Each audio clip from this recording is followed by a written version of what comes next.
আমার শাশুড়ি আর আমি খুব তাড়াতাড়ি করে রেডি হচ্ছিলাম ভাত খাওয়ার পরে দুপুরে, যে আমরা একটু বাইরে যাব, একটু কেনাকাটা করব। বাসায় আসলে মাসের বাজার সব শেষ, এছাড়া আমাদের মেহমান আসবে, সেজন্য কিছু কেনাকাটা করতে হবে। তো এইটার একটা লিস্ট করে আমরা শাশুড়ি বউ বের হচ্ছিলাম বাইরে যাওয়ার জন্য। তো আমার মেয়েটার খুব জ্বর ছিল, তো আমি আম্মুকে বললাম, আম্মু ও তো নিচে ঘুমাচ্ছে, আমি গিয়ে একটু ওকে দেখে আসি, তুমি ততক্ষণে রেডি হও, আমরা বের হব। আমি আমার মেয়েকে দেখতে যাইতে যাইতে আকাশের অবস্থাটা মানে এমন হয়েছে, হঠাৎ করে যেন অন্ধকার হয়ে এইরকম বৃষ্টি বাতাস সব একসাথে। আমি জাস্ট নিচ থেকে উপরে আস্তে আস্তে দেখি যে উপরে আমাদের যে চালের ঘর আছে ওইখান থেকে একটা টিন উড়ে চলে গেছে। কি একটা অবস্থা! মানে এটা কেমন বাতাস কেমন ঝড় ছিল একটা ঘন্টার জন্য। আমাদের সামনে যে চালটা ছিল ওইখান থেকে অনেকগুলা টিন উড়ে উড়ে চলে গেছে। তো কি বের হব, বের হওয়ার তো আর কোনো ইয়া নাই। ওই দিক দিয়ে আমার হচ্ছে ছোট ননদটাও মাদ্রাসায় গেছে, ও মাদ্রাসায় আটকে গেছে এখানে। ততক্ষণ মানে 5-10 মিনিটের মধ্যে অনেকগুলা গাছও পড়ে গেছে আমাদের এলাকায়, কিংবা এলাকার বাইরেও পড়ছে অনেকগুলা গাছ। তো ওর জন্য অনেক টেনশন হচ্ছিল, ওকে কিভাবে আনা যায়। ওই অবস্থায় আমি আমার হাজব্যান্ডকে ফোন দিছিলাম যে উনি যদি বাসার দিকে আসে তাহলে ওকে নিয়ে আসার জন্য। তো উনি আবার তাড়াতাড়ি করে শোরুমের বাইকটা নিয়ে গেছে, গিয়ে ওকে নিয়ে আসছে। উনি আস্তে আস্তে ততক্ষণে সামনের যে চালগুলা ছিল চালগুলো সব উড়ে গেছে। আসলে এটা অনেক দুঃখের বিষয়। চালের এখান থেকে যে আমাদের গলিটা ছিল ওইখানে পানি পড়ে সব পানি একদম বাসায় চলে আসছে। তো এটা হচ্ছে আমাদের উপরে 2টা রুম এক্সট্রা করা হয়েছিল। ওইগুলো হচ্ছে যে আমার হাজব্যান্ড যখন নাকি ছোট ছিল, উনি যখন ক্লাস 10 পরীক্ষা দিচ্ছে, তো ওনার পরীক্ষার জন্য উপরে আলাদা করে 2টা রুম করছিল, যাতে উনি নিরিবিলি এখানে এসে পড়তে পারে। মানে নিচে হচ্ছে আমাদের জয়েন্ট ফ্যামিলি, তো তো ওইখানে জয়েন্ট ফ্যামিলিতে আপনারা তো বুঝেন একটু আওয়াজ শব্দ বেশিই থাকবে, এটা স্বাভাবিক। তো এই কারণে হচ্ছে উপরে 2টা রুম করছে, ওই উদ্দেশ্য করছিল। এখন ওই 2টা রুমের মধ্যে আমার 2টা ননদ ওরা থাকে।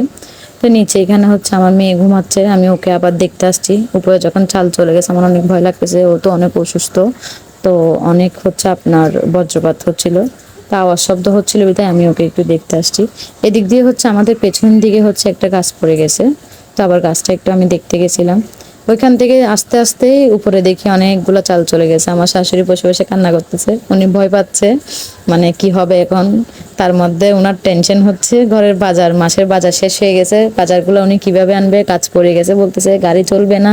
মানে উনি নানা রকম টেনশন নিয়ে বাসার ভিতরে বসে আছে, ভিজতেছে, বসে আছে। আসেন নিচে চলে যাই আমরা, এখানে যা হবে এটা পরে পরে এসে দেখা যাবে আর কি। এখন মেইন প্রবলেম হচ্ছে যে আপনার আমাদের ফ্রিজ, তারপর ওয়াশিং মেশিন, মানে ইলেকট্রিক্যাল যে জিনিসগুলা আছে সবগুলাই হচ্ছে উপরে। কারণ আমার বিয়ের পরে নিচের রুমটা যেহেতু আমাকে একা করে দিছিল, তো এখানে নিচে হচ্ছে এই ধরনের ইলেকট্রিক্যাল জিনিসগুলো বাচ্চাদের জন্য রাখা পসিবল হচ্ছিল না।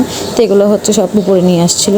তো এখন যদি ঘরের চাল যদি বাকিগুলো যায়, এগুলোর জন্য অনেক টেনশন। আমার শাশুড়ি বলতেছে আর কি এগুলো কিভাবে নামাবে। তো এখানে হচ্ছে টিনগুলো উড়ে চলে গেছে, আমার যত গাছ ছিল সব ভেঙে গেছে, অনেকগুলো নুয়ে গেছে, কিছু কিছু ভেঙে পড়ে গেছে। তো এরকম একটা অবস্থা। আসলে আমাদের বাসাটা উপরে, তো উপরের জন্য মানে টিনগুলো চলে গেছে আর কি, উপরে একটু বাতাস বেশি ছিল। নিচে যাদের টিনের ঘর ছিল তাদের তো যাই নাই। তো তারপরে আমাদের কোনো টেনশন তেমন নাই, কারণ উপরে এগুলো হচ্ছে আমাদের এক্সট্রা ঘর, এগুলো এমনিতেই করা হয়েছিল, নিচে থাকতে পারবো ওইটা নিয়ে টেনশন নেই। তারপরে ক্ষয়ক্ষতি হয়েছে, আবার এগুলো ঠিকঠাক করা একটা ঝামেলার ব্যাপার। আমরা ইতিমধ্যে অনেক ঝামেলার সম্মুখীন হয়ে গেছি, তো এগুলো নিয়ে অনেক বড়সড় ঝামেলা হয়ে গেল আর কি। হঠাৎ করে এরকম ঝড় বৃষ্টি, মানে বৃষ্টি আল্লাহ থেকে চাইছি, আল্লাহ একদম ডালি দিয়েছে এই আর কি। তো এগুলো নিয়ে হচ্ছে অনেক টেনশন কাজ করছে। তার মধ্যে হচ্ছে আমার পরীক্ষা চলতেছে, তো আর তো কিছু করার নাই, সবাই দোয়া করবেন। অনেকেরই নাকি কাজ টাজ করে ঘরের অনেক ক্ষতি হয়েছে, এগুলো হয়তো বা কালকে জানা যাবে। এখানে আমি সবচেয়ে বেশি আমার মন খারাপ যে আমার পাখিগুলো ডিম পাড়তেছে। তো ডিম পারলে পাখি তো এই জায়গা থেকে এই জায়গায় নাড়াচাড়া করা যায় না, ওরা ডিমের মধ্যে তখন তা দেয় না। তো পাখিগুলো এখন উপরে ছিল, উপরে যখন ঝড় বাতাস শুরু হয়েছে আমি প্রথমেই আমার পাখিগুলো নিচে নিয়ে গেছি গে। তো নিচে যখন নিয়ে গেছি, ওদের যখন নাড়াচাড়া হয়েছে, তারপর বাচ্চারাও নিচে নিয়ে গেলে ও দেখে আমার অনেক বিরক্তিকর একটা বিষয়। এটার জন্য এখন পাখিদের নিয়ে আমার অনেক টেনশন।